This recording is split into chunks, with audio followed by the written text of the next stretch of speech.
नमस्कार। दृष्टि आईएएस के टुडेज जी के प्रोग्राम में आपका स्वागत है। सबसे पहले पिछले सेशन का रिकैप देखते हैं। पहला प्रश्न था, निम्नलिखित कथनों पर विचार कीजिए। पहला, कार्बी असम का एक प्रमुख नस्लीय समुदाय है जो मुख्यतः कार्बी आंगलोंग और दीमा हसाओ पहाड़ी जिलों में निवास करता है। दूसरा, असम के अनुसूचित और जनजातीय क्षेत्रों के प्रशासन और नियंत्रण से संबंधित प्रावधानों का उल्लेख 5वीं अनुसूची में है। उपर्युक्त में से कौन सा यहाँ से कथन सही है या फिर है? इसका सही जवाब था केवल एक। अगला प्रश्न था, खबरों में रहा हाइसिन वर्ल्ड्स क्या है? इसका सही जवाब था एक्सोप्लैनेट का एक नया वर्ग। अगला प्रश्न था, निम्नलिखित कथनों पर विचार कीजिए। पहला, उन्हें कपलोटिया तमिलन यानी द तमिल हेल्समैन कहा जाता है। दूसरा, वह जाने माने तमिल लेखक थे और उनकी महत्वपूर्ण रचनाएं मेयाराम और मेयारिवु आदि हैं। तीसरा, 1908 में तूतीकोरिन कोरल मिलों की हड़ताल के बाद उन्होंने मजदूरों के मुद्दे को उठाया। उपरोक्त कथन निम्नलिखित में से किस स्वतंत्रता सेनानी का वर्णन करते हैं? इसका सही जवाब था वीओ चिदम्बरम पिल्लई। अगला प्रश्न था, निम्नलिखित देशों पर विचार कीजिए। पहला हंगरी, दूसरा स्लोवेनिया, तीसरा ऑस्ट्रिया, चौथा सर्बिया। उपरोक्त में से कौन सा या से देश क्रोएशिया के साथ सीमा साझा करता है या फिर करते हैं? इसका सही जवाब था केवल 1, 2 और 4। अगला प्रश्न था, निम्नलिखित कथनों पर विचार कीजिए। पहला, टेरापीन समुद्री कछुए होते हैं। दूसरा, ऑलिव रिडले कछुए दुनिया भर में सबसे अधिक संख्या में पाए जाते हैं। उपर्युक्त में से कौन सा या से कथन सही है या फिर है? इसका सही जवाब था केवल 2। अगला प्रश्न था, पंजशीर घाटी के संदर्भ में निम्नलिखित कथनों पर विचार कीजिए। पहला, इसका शाब्दिक अर्थ होता है 5 शेरों की भूमि। दूसरा, यह घाटी दक्षिण मध्य अफगानिस्तान में है। तीसरा, काबुल नदी इसे विभाजित करती है। उपरोक्त में से कौन सा या से कथन गलत है या फिर है? इसका सही जवाब था केवल 2 और 3। अगला प्रश्न था, निपाह वायरस के संदर्भ में निम्नलिखित कथनों पर विचार कीजिए। पहला, सबसे पहले इसकी मौजूदगी पालतू सुअरों में देखी गई और बाद में कुत्ते, बिल्ली, बकरी, घोड़े और भेड़ जैसे कुछ पालतू जानवरों में भी इनकी मौजूदगी पाई गई। दूसरा, इसका सबसे पहला प्रकोप क्रमशः 1998 और 1999 में मलेशिया और सिंगापुर में देखा गया। उपरोक्त में से कौन सा या से कथन सही है या फिर है? इसका सही जवाब था 1 और 2 दोनों। अगला प्रश्न था, कॉलेजियम व्यवस्था के संदर्भ में निम्नलिखित कथनों पर विचार कीजिए। पहला, सर्वोच्च न्यायालय ने फर्स्ट जजेस केस में इस व्यवस्था की शुरुआत की।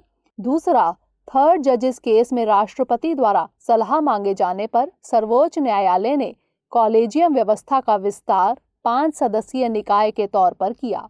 तीसरा, सेकंड जजेस केस में सर्वोच्च न्यायालय ने कहा कि परामर्श का वस्तुतः अर्थ सहमति से है। उपरोक्त में से कौन से कथन सही हैं? इसका सही जवाब था केवल 2 और 3। अगला प्रश्न था, निम्नलिखित कारकों पर विचार कीजिए। 1, तापीय प्रसार। 2, वर्षण में बढ़ोतरी।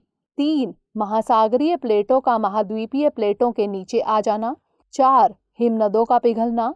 5, ग्रीनलैंड और अंटार्कटिक बर्फ की चादरों में कटौती। उपरोक्त में से कौन समुद्री जल स्तर में वृद्धि के प्रारंभिक कारण है? इसका सही जवाब था केवल 1, 4 और 5। अंतिम प्रश्न था, निम्नलिखित देशों पर विचार कीजिए। 1, सर्बिया। 2, क्रोएशिया। 3, बोस्निया और हर्जेगोविना। 4, अल्बानिया। 5, कोसोवो। उपरोक्त में से कौन से देश मॉन्टेनेग्रो के साथ सीमा साझा करते हैं? इसका सही जवाब था उपरोक्त सभी। हमारे वीडियो अंग्रेजी में देखने के लिए फॉलो करें हमारा ही दूसरा यूट्यूब चैनल दृष्टि आईएएस इंग्लिश। शुरुआत करते हैं आज के सेशन की। सबसे पहले देखेंगे अभ्यास प्रश्न। निम्नलिखित कथनों पर विचार कीजिए। पहला, वित्तीय स्थिरता और विकास परिषद यानी एफएसडीसी वित्त मंत्रालय के तहत एक वैधानिक निकाय है। दूसरा, रघुराम राजन समिति ने एफएसडीसी के निर्माण का प्रस्ताव रखा। उपरोक्त कथनों में से कौन सा या से सही है या फिर है? केवल 1, केवल 2, 1 और 2 दोनों, या फिर ना तो 1 और ना ही 2। इसका सही जवाब है ऑप्शन बी, केवल 2। हाल ही में वित्त मंत्री ने वित्तीय स्थिरता और विकास परिषद यानी FSDC की 24वीं बैठक की अध्यक्षता की। FSDC 2010 में कार्यकारी आदेश द्वारा गठित वित्त मंत्रालय के तहत एक गैर वैधानिक शीर्ष परिषद है। वित्तीय क्षेत्र के सुधारों पर रघुराम राजन समिति 2008 ने सबसे पहले FSDC के निर्माण का प्रस्ताव रखा था।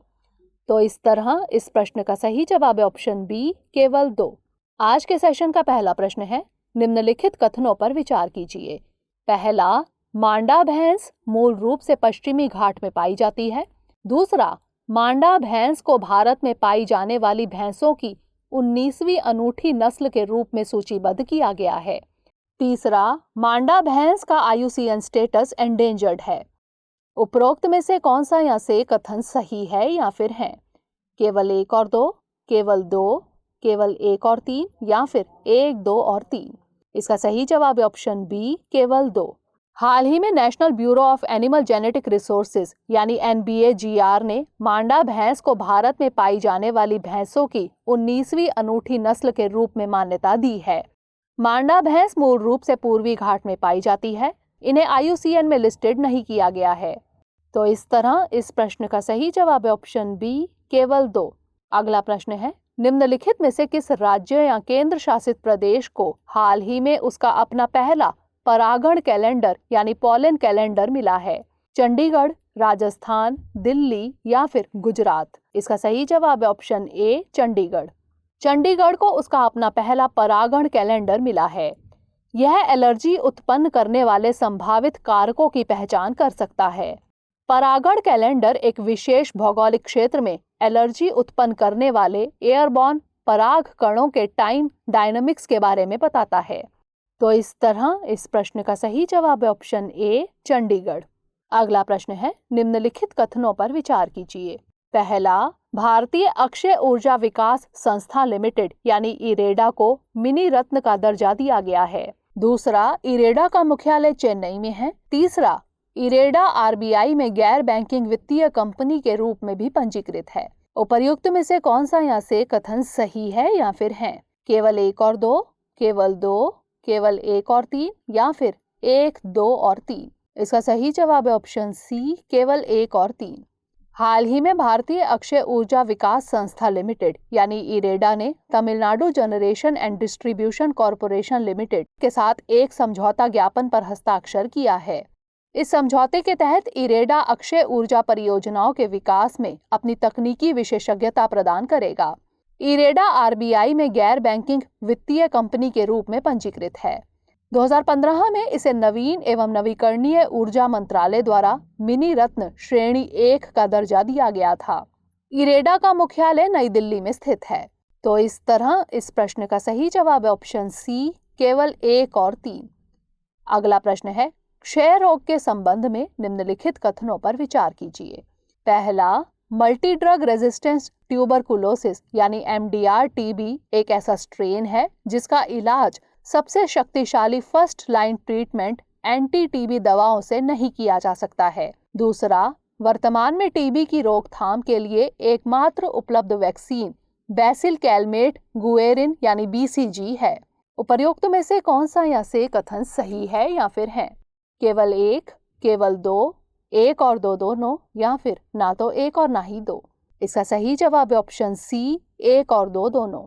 मल्टी ड्रग रेजिस्टेंट ट्यूबरकुलोसिस यानी MDR-TB एक ऐसा स्ट्रेन है जिसका इलाज सबसे शक्तिशाली फर्स्ट लाइन ट्रीटमेंट एंटी-TB दवाओं से नहीं किया जा सकता है। वर्तमान में TB की रोकथाम के लिए एकमात्र उपलब्ध वैक्सीन बैसिल कैलमेट गुएरिन यानी BCG है। तो इस तरह इस प्रश्न का सही जवाब है ऑप्शन सी, 1 और 2 दोनों। अगला प्रश्न है, निम्नलिखित कथनों पर विचार कीजिए। पहला, अल नीनो पूर्वी उष्णकटिबंधीय प्रशांत महासागर में सतही जल के असामान्य रूप से ठंडा होने का वर्णन करता है। दूसरा, अल नीनो ला नीना की तुलना में अधिक बार होता है। तीसरा, अल नीनो की वजह से इंडोनेशिया और ऑस्ट्रेलिया में भारी बारिश होती है। उपर्युक्त में से कौन सा या से कथन असत्य है या फिर है? केवल 1, केवल 2, केवल 2 और 3 या फिर केवल 1 और 3? इसका सही जवाब है ऑप्शन डी, केवल 1 और 3। हाल के शोध के अनुसार जलवायु परिवर्तन की वजह से अत्यधिक और अधिक तेजी से अल नीनो और ला नीना की घटनाएं हो सकती हैं। यह शोध दक्षिण कोरिया के सुपर कंप्यूटर एलेफ का उपयोग करके किया गया है। अल नीनो एक जलवायु पैटर्न है जो पूर्वी उष्णकटिबंधीय प्रशांत महासागर में सतही जल के असामान्य रूप से गर्म होने का वर्णन करता है। यह ला नीना की तुलना में अधिक बार होता है। अल नीनो दक्षिण अमेरिका में बारिश लाता है, जबकि इंडोनेशिया और ऑस्ट्रेलिया में सूखा लाता है। तो इस तरह इस प्रश्न का सही जवाब है ऑप्शन डी, केवल 1 और 3। अगला प्रश्न है, भोगदोई नदी के संबंध में निम्नलिखित कथनों पर विचार कीजिए। पहला, यह ब्रह्मपुत्र की सहायक नदी है। दूसरा, इसका उद्गम नागालैंड में होता है। तीसरा, इसका पुराना नाम देसोई था। उपर्युक्त में से कौन सा या से कथन सत्य है या फिर है? केवल 1, केवल 2 और 3, केवल 3 या फिर उपर्युक्त सभी? इसका सही जवाब है ऑप्शन डी, उपर्युक्त सभी। नागालैंड में बड़े पैमाने पर कोयला खनन, चाय बागानों से अधिक मात्रा में अपशिष्टों का उत्पादन और अतिक्रमण की वजह से भोगदोई नदी पर खतरा मंडरा रहा है। यह ब्रह्मपुत्र की सहायक नदी है। यह दक्षिण से आकर ब्रह्मपुत्र नदी में मिलती है। यह नागालैंड के मोकोकचुंग से निकलती है, जहां इसे सुजेनियोंग नुल्लाहस के नाम से भी जाना जाता है। इसका पुराना नाम देसोई था। तो इस तरह इस प्रश्न का सही जवाब है ऑप्शन डी, उपर्युक्त सभी। अगला प्रश्न है, खबरों में रहा नमस्या क्या है? मोबाइल ऐप, सांस्कृतिक कार्यक्रम, स्वदेशी दूरबीन या फिर एंटी टैंक गाइडेड मिसाइल? इसका सही जवाब है ऑप्शन ए, एक मोबाइल ऐप।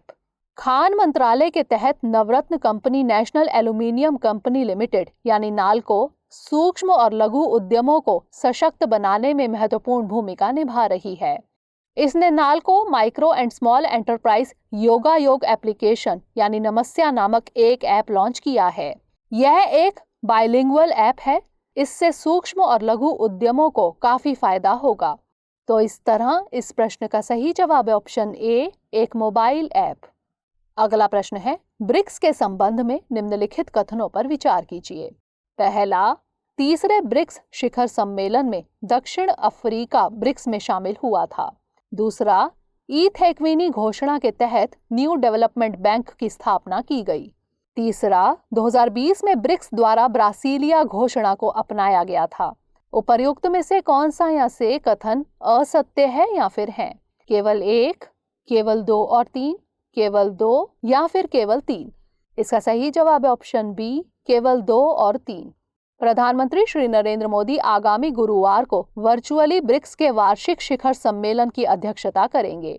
इस शिखर सम्मेलन में अफगानिस्तान की स्थिति पर व्यापक रूप से चर्चा किए जाने की उम्मीद है। दक्षिण अफ्रीका तीसरे ब्रिक्स शिखर सम्मेलन में एसोसिएशन में शामिल हुआ। ईथेक्विनी घोषणा के तहत ब्रिक्स के थिंक टैंक की स्थापना की गई थी। न्यू डेवलपमेंट बैंक की स्थापना फोर्टालेजा घोषणा द्वारा की गई थी। 2019 में ब्रिक्स द्वारा ब्रासीलिया घोषणा को अपनाया गया था। तो इस तरह इस प्रश्न का सही जवाब है ऑप्शन बी, केवल 2 और 3। अगला प्रश्न है, न्यायाधिकरण के संबंध में निम्नलिखित कथनों पर विचार कीजिए। पहला, अनुच्छेद 323A केवल लोक सेवा मामलों के लिए न्यायाधिकरणों की स्थापना का प्रावधान करता है। दूसरा, अनुच्छेद 323B में कुछ अन्य मामलों के लिए न्यायाधिकरणों की स्थापना की बात कही गई है। तीसरा, न्यायाधिकरण को 44वें संशोधन अधिनियम 1978 द्वारा भारतीय संविधान में शामिल किया गया था। उपर्युक्त में से कौन सा या से कथन सत्य है या फिर है? केवल 1 और 2, केवल 2 और 3, केवल 3 या फिर उपर्युक्त सभी? इसका सही जवाब है ऑप्शन ए, केवल 1 और 2। केंद्र ने जिस तरह से ट्रिब्यूनल रिफॉर्म्स एक्ट 2021 को लागू किया, उस पर हाल ही में सुप्रीम कोर्ट ने नाराजगी जताई है। न्यायाधिकरण मूल संविधान में नहीं थे। इसे 42वें संशोधन अधिनियम 1976 द्वारा भारतीय संविधान में शामिल किया गया था। अनुच्छेद 323A केवल लोक सेवा मामलों के लिए न्यायाधिकरणों की स्थापना का प्रावधान करता है। अनुच्छेद 323B में कुछ अन्य मामलों के लिए न्यायाधिकरणों की स्थापना की बात कही गई है। तो इस तरह इस प्रश्न का सही जवाब है ऑप्शन ए, केवल 1 और 2। अंतिम प्रश्न है, निम्नलिखित देशों पर विचार कीजिए। 1 Laos, 2 Thailand, 3 Cambodia, 4 Bharat, 5 Bangladesh. उपर्युक्त में से कौन से देश म्यांमार के साथ सीमा साझा करते हैं? केवल 1, 2, 3 और 4, केवल 2, 3, 4 और 5, केवल 1, 2, 4 और 5 या फिर उपर्युक्त सभी? इसका सही जवाब है ऑप्शन सी, केवल 1, 2, 4 और 5। हाल ही में चीन ने म्यांमार से होते हुए एक नए ओवरलैंड व्यापार मार्ग का पहला ट्रायल किया। म्यांमार दक्षिण पूर्व एशिया में स्थित एक देश है। म्यांमार उत्तर पश्चिम में बांग्लादेश और भारत, उत्तर पूर्व में चीन, पूर्व और दक्षिण पूर्व में लाओस एवं थाईलैंड तथा दक्षिण एवं दक्षिण पश्चिम में अंडमान सागर और बंगाल की खाड़ी से घिरा हुआ है। तो इस तरह इस प्रश्न का सही जवाब है ऑप्शन सी, केवल 1, 2, 4 और 5। अब नोट कर लेते हैं आज का अभ्यास प्रश्न। निम्नलिखित कथनों पर विचार कीजिए। पहला, शिकारी पक्षी रैप्टर बीजों को एक जगह से दूसरी जगह ले जाने में अहम भूमिका निभाते हैं। इससे बीज उत्पादन को बढ़ावा मिलता है और कीटों पर भी नियंत्रण होता है। दूसरा, रैप्टर्स समझौता ज्ञापन बॉर्न कन्वेंशन के तहत प्रवासी जानवरों की सुरक्षा से संबंधित है। तीसरा, रैप्टर्स समझौता ज्ञापन कानूनी रूप से बाध्यकारी समझौता है। उपर्युक्त में से कौन सा या से कथन सत्य है या फिर है? केवल 1, केवल 1 और 2, केवल 2 और 3 या फिर 1, 2 और 3? इसका उत्तर हमें कमेंट सेक्शन में जरूर भेजिएगा। अगले सेशन में नए प्रश्नों के साथ मिलेंगे। तब तक के लिए पढ़ते रहिए एंड स्टे सेफ।